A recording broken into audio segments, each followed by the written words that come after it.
Hello, everyone, and welcome back to 4pixels. Coco and Kimi are here with Layfile and Ghost Buttons, and we're continuing the letter. I was hoping you were gonna say that. Yeah, I but was it's about ready instead. to. I was about ready to correct you and just be like, actually, it's Ghost Buttons. I murdered her between takes. Yeah. Eat shit, Tori. This is what I get for having deathly punny jokes.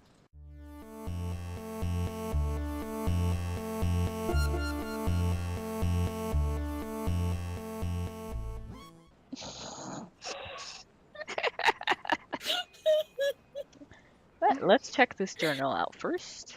Yes. Oh. Oh shit! I'm There's not two reading- new I'm entries. not reading the whole thing with the ghost sound. That will take ages. It's fine, you can be a normal ghost. A normal ghost. Can't wait for 2007 ghosts. They're going to be the best. With the help of his friends, Ashton tried to find a way to free themselves of the curse, piecing together what they currently know. But before they could figure it out, a ruckus coming from Isabella's closet broke the silence of the room. After spending the night at the local park, Ashton and his friends tried to figure out what their next step will be.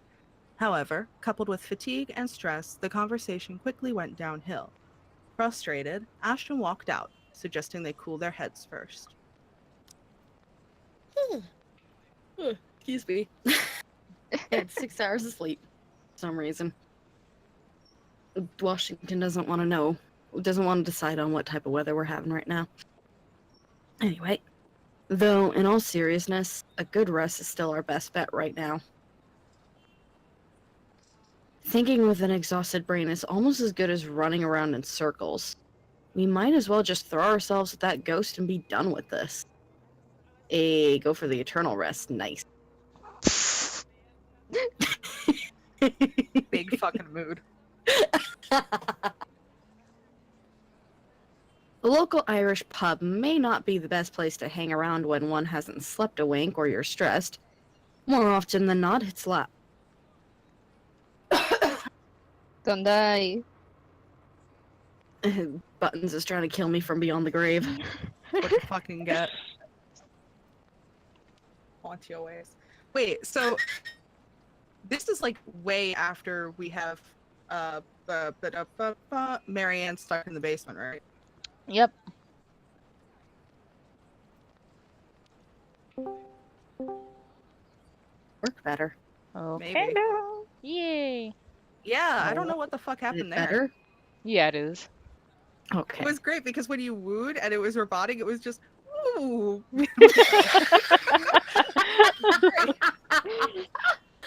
Oh, beautiful. Well, So Buttons is just trying to turn me into a robot. That's fine. robot. I That's already not am. my intention from beyond the grave. Sometimes music played by drunkards grates the ears and the whole place smells like piss on a bad day. All in all, it's the very definition of the last place I'll hang around after a wakeful night, but it's safe. Or as safe as it can be with G security watching the place, making it easy to find help in case you find yourself in a tight spot. The place being owned by a person I've implicitly placed my trust on provides some semblance of comfort, too. Gregor, bartender G, or just G to his regular patrons, might be rough around the edges. Sometimes a bit too gruff for a man serving drinks behind the counter, but he belongs to the good folk of this city. If there's anyone in this place I can rely on to look after people important to me, it's probably him. He means well, surprisingly, despite his surly demeanor, cares to some extent for people he likely only sees once or twice a week or on a bad day.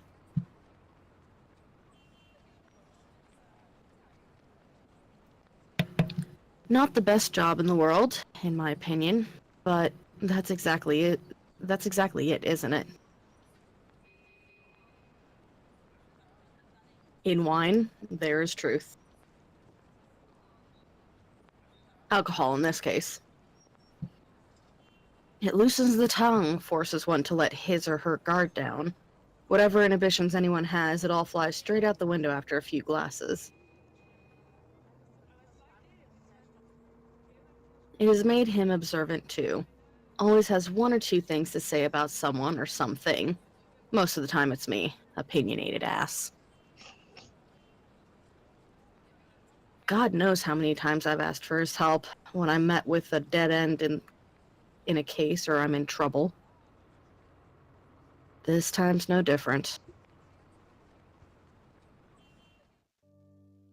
As expected, the moment we show up, he's kind enough to offer us a room at the back of his shop. A single look at my face, I don't even need to say anything, and the next thing we know, he's leading us in. No questions asked. Maybe it's also for this reason why I find myself drifting towards his station hours later, after having gotten that much needed shut-eye. Newly washed drinking glasses and tumblers line the counter surface when I enter the room. Behind the bar, G's busy wiping each of them clean, likely prepping it for tonight's use.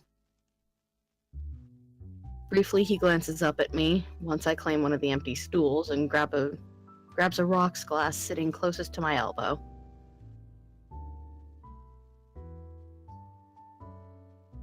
Turning it absent-mindedly in my palm, just to keep my hands occupied, while my brain's busy, still trying to make sense of everything.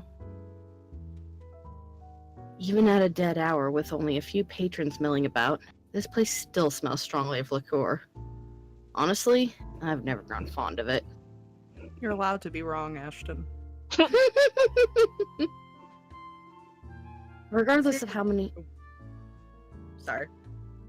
Regardless of how many times I've made a trip or sat here on the same spot just talking with the old man.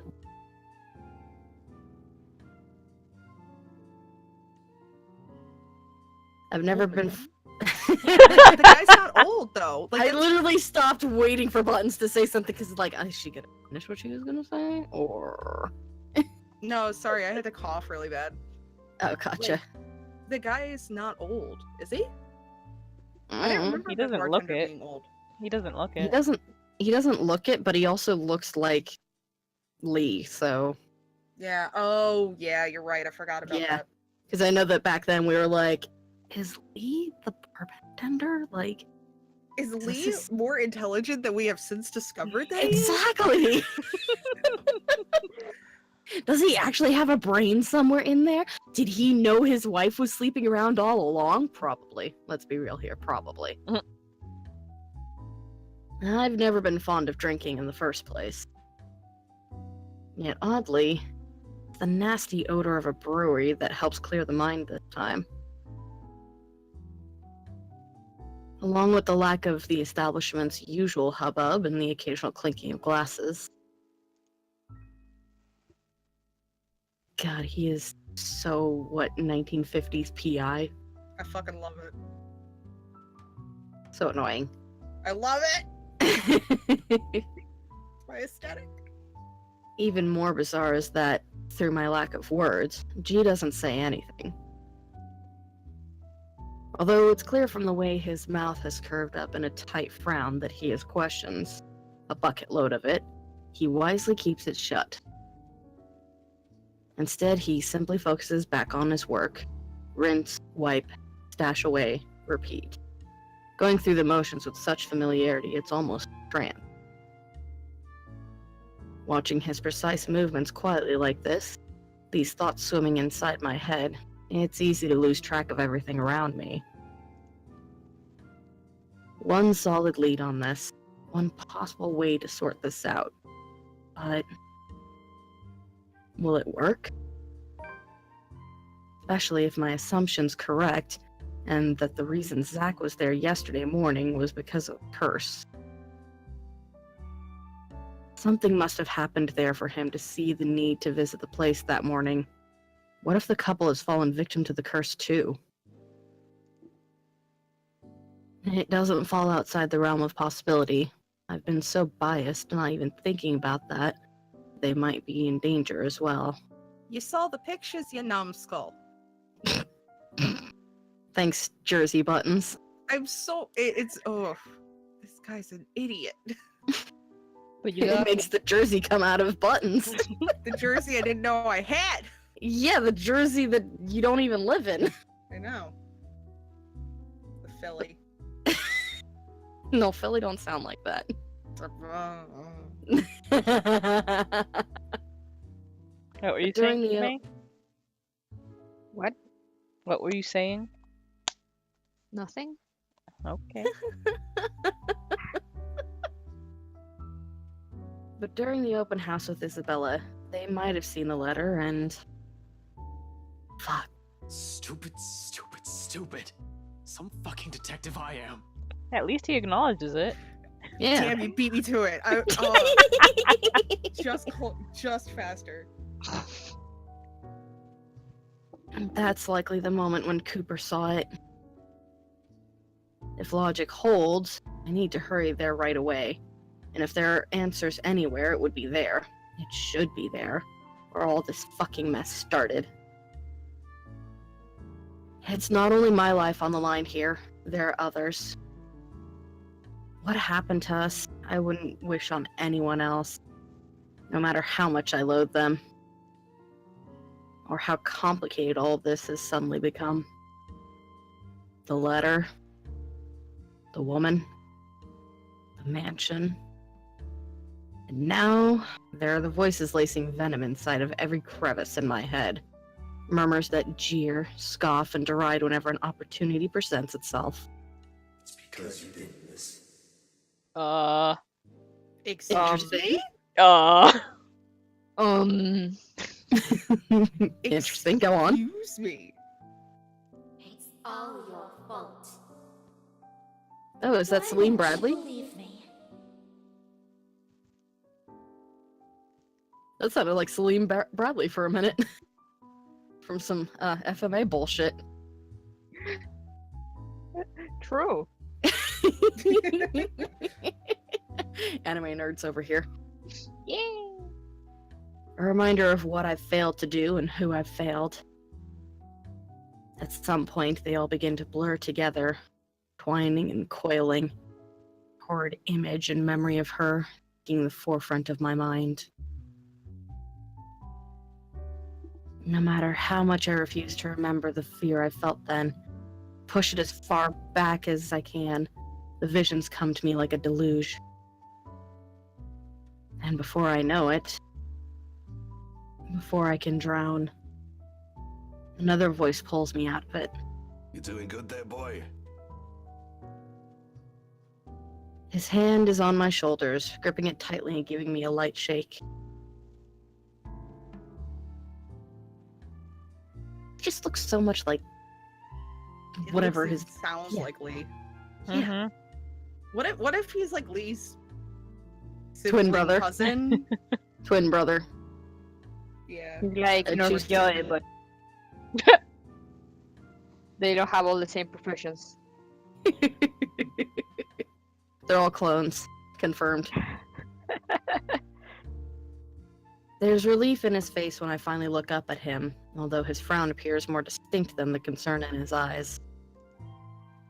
It's deeper now, marred with worry and agitation. He does let go when I offer him a small nod, but the furrow between his eyebrows never leaves his face. He always has a knack for reading people, after all, even someone who can be as closed off or distant like me. In all the time I've spent in the Force, there's only one other person who's as keen as this old guy. Chief. Hmm. Hmm. Hmm. Hmm. You're the thinking emoji here again. Just all over the place. Funny and weird to some degree. I've pointed out to him so many times before how much they look alike.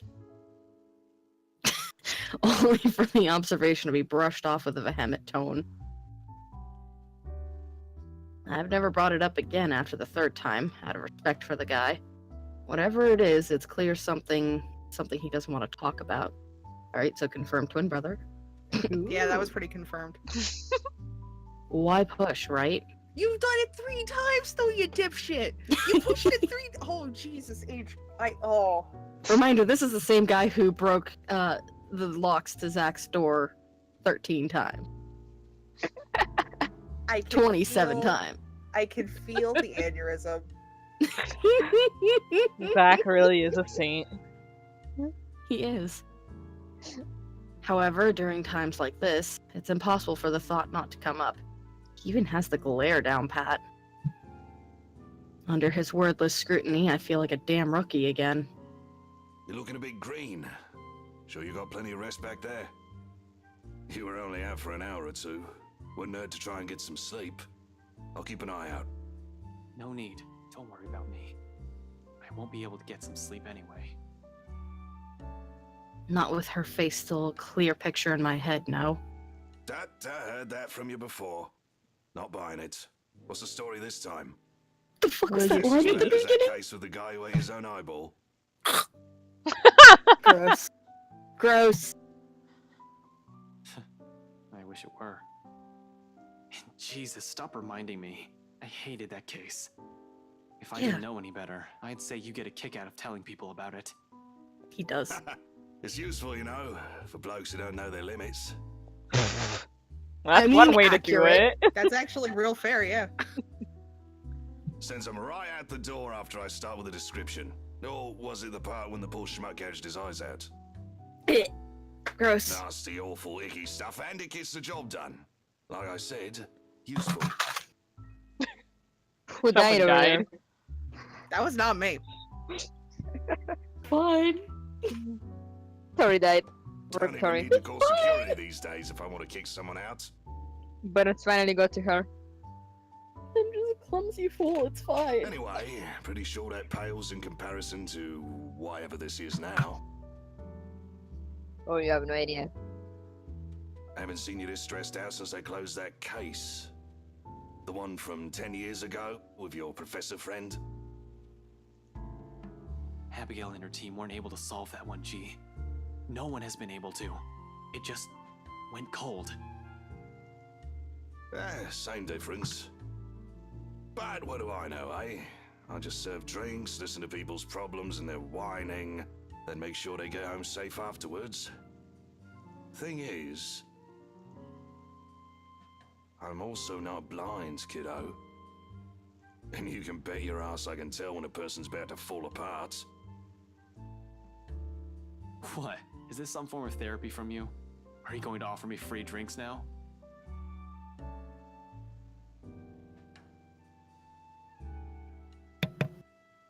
Really, I can use some right now.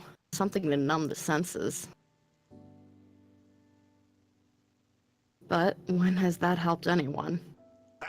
In your dreams, kid. Last time someone gave you the hard stuff, your photographer friend had to haul you out of this place almost half naked. What? Lord, no! No, we're not the. Oh, God, he's a fucking mess of a kid! All the Hey, I time. can handle my liquor when I put my mind to it. That's not Mhm. how it works. Mm-hmm. Not from what I've seen, nope. Besides, you usually avoid drinking. Either way, it's out of the equation. And when booze no longer counts, we just talk. So, talk. It's not like anyone within earshot will care. That chap over there only wants his cricket matches. I doubt you believe it, G. I've heard worse stuff. Try me. Well, there's You a know that go. mansion down at Anslum? Yeah, who doesn't? You live in this town long enough, it's impossible not to hear a thing or two about it. Bloody locals. Well, my friend found a primitive version of a chain letter in there. Now that we've seen it, we're cursed.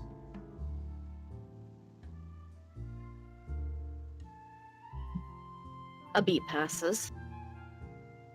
For a long moment, G stands there, unmoving. His hand stops short of placing the glass he's been wiping prior back to the rack on his left. All the while, he stares at me with eyes that are nothing short of scrutinizing. He probably assumes I'm joking. Who wouldn't? Not a week ago, I've been put in the same position. 2 days ago, more like it. Even now, in spite of the things I've seen and heard, it simply won't sink in. Or maybe this is just desperation creeping in. The idea that I may not be able to find a way out of this. Whatever the case is, for people who haven't experienced what I'm going through, this will merely sound like an awful Halloween prank. It's not a prank. This must have been what Isabella felt the whole time we made fun of her that day. This isn't a prank. I saw something. Now it's too late. We're stuck in a never-ending nightmare, where the only way out might be death. And like I've expected G's reaction to it, an amused laughter. It booms throughout the whole pub after a long bout of silence, like I've just told him a particularly funny joke. Okay. Good one, kid. You don't want to spill. No one's forcing you. Seriously, though. Good one.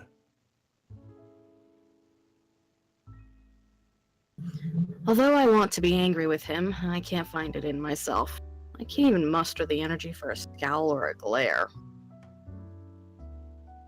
Nothing but a taste of my own medicine to temper the annoyance bubbling up in me, I suppose. In the end, echoing her words is the best I can do. It's not a joke. Yeah, all right. Good luck with that. You're on your own. Here, I thought you didn't have an ounce of humor in that body. Guess I'm wrong. He shakes his head, lets out another chuckle before returning to his task. By now, almost half the glasses have put away. The only ones remaining are the smaller kind used for shots and stemmed ones for cocktails. Despite being busy with his task, his amusement does not entirely disappear from his face. He keeps talking, as if I'm simply another customer he entertains with his stories. But we both know it's more than that, if the wistful expression on him says anything. Man, can't believe you're the same rookie who walked in here almost a decade ago. Too smart for his own good, that boy. Has always been 2 steps ahead of things. Now he's here, sulking. I must have screwed up somewhere then. I must have screwed up a lot. For things to suddenly shift like this, for me to become a mere shadow of the person I used to be. Nah, I don't think so. This one, screwed up? Not by a mile. It's too early to say. You've still got several years ahead of you, Holmes. Take it easy. But some things change, eh? It has been years, and you were a kid back then. You know, the sort that's a bit unsure, making all the horrible decisions in life he'd eventually be embarrassed to talk about. You never stopped calling me kid, though. Well, you still are. It's just that this time, you're sure of who that badge and gun is for. What was it you police types usually say? To protect and serve, yeah? A significant pause follows at its heels. From both of us, as he allows its meaning to sink in and spur something in me, stirring a feeling both heavy and forceful, but not completely unwelcome. Familiar. Though before I can even clarify what he's trying to imply or gather my thoughts on the matter, G turns away and begins to work on his silverware. He'll need those too, once more of his patrons come in for lunch. Slow and easy. A sharp contrast with the strained air we've been wading through these past weeks. Fleeting moment, but one I allow myself to relish, if only because of its absence lately. The way things are now, this is almost a gift.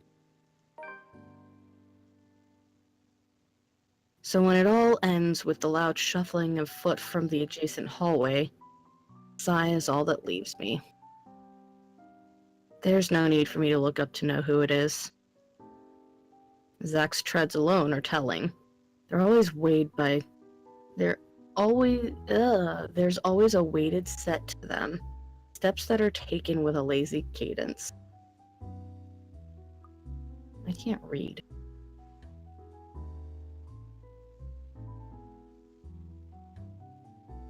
But you know who can read? Buttons can read. Yep. After the argument at the park, Ashton took his friends someplace where they could rest. G welcomed them to his pub without question. While the others were sleeping, the detective and the bartender had a little chat about the past and what had changed over the years. Sorry, I wasn't sure if maybe you tabbed out and were just listening or something.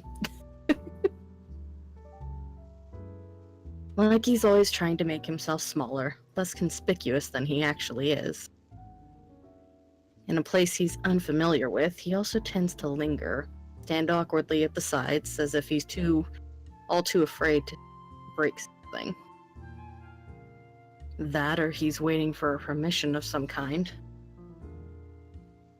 Either way, he's never been the kind to barrel head first into things or forego courtesy, despite appearances.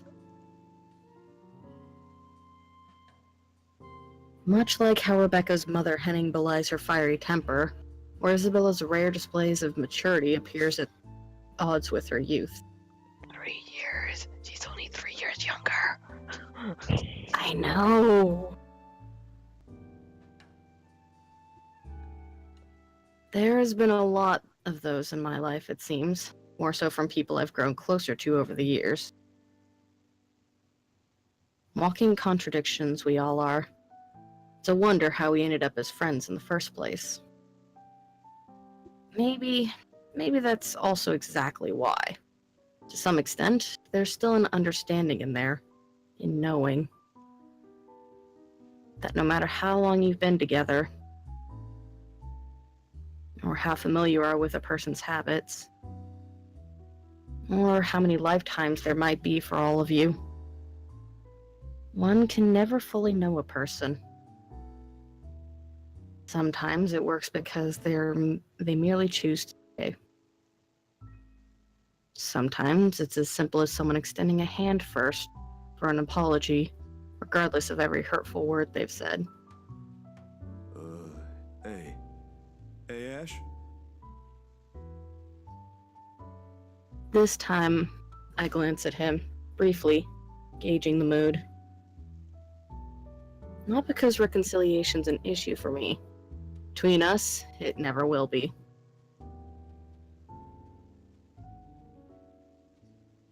But somehow, this is another thing I'm all too afraid to see crumble in front of me. One wrong word, if this is going to end in another argument, we might as well stop as early as now. There's another long pause from him, during which he can't seem to figure out what to do with his hand. In the end, he chooses to stuff both into his pockets and trains his eyes at the now empty space behind the counter. Without our notice, G has slipped back into the kitchen, leaving only the two of us and everything awkward in the world at the moment. Still, Zach trudges on, a hopeful tone slipping into his voice, simply because it's the only thing he knows to do. Did you, get any sleep? It's a start, at least. Stiff one, but a start. The least I can offer in return is that rare honesty. For a few hours, yeah.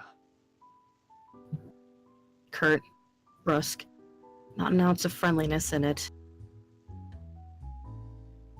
In spite of it, Zach takes it as a sign. Relief washes over him as his shoulders relax and he releases a tense breath. Soon, he's closing the distance he has put between us and flops into the chair to my right. I think the better question is if the dreams are pleasant. And for the record, no. Yeah, I know what you mean. I get those a lot. He shifts in his seat, coughs, drums his fingers on the counter for a short while, then falls silent. That's it. No apologies. Somehow, that short exchange is all we need. The air changes again, much like everything we've known lately. Maybe not for the better. Not yet. However, it's less suffocating, with less hostility and resentment. The kind where it's easy to pretend, easy to forget. Not that it's a thing that'll happen anytime soon, but one can dream. In a situation where death might come knocking any time, it's these little hope we can cling to. It's these little things we wish will happen again.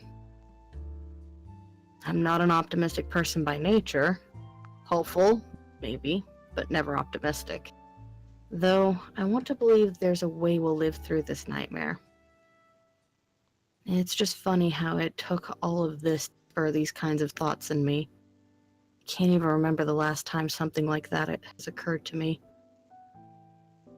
For some reason, after seeing one harrowing thing after another, I've simply forgotten.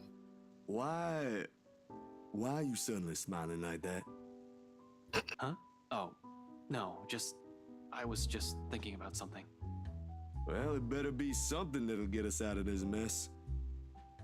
What makes you think I know how to fix this? Until 2 days ago, I didn't even believe a word you guys have been telling me. Zach, I function better when I'm dealing with homicide cases. Hell, feel free to throw in the usual robbery and missing persons case into the mix. I don't care. Give me a few days and I'll give you a lead. This isn't how I operate. This isn't what I'm good at. For all you know, I might even end up getting us killed. I have no idea what I'm doing. Well, the fact that you're frustrated but still trying already means something, Ash. And with that, we will end this episode right here. Thank you guys for joining us, and see you next time. Bye. Bye-bye!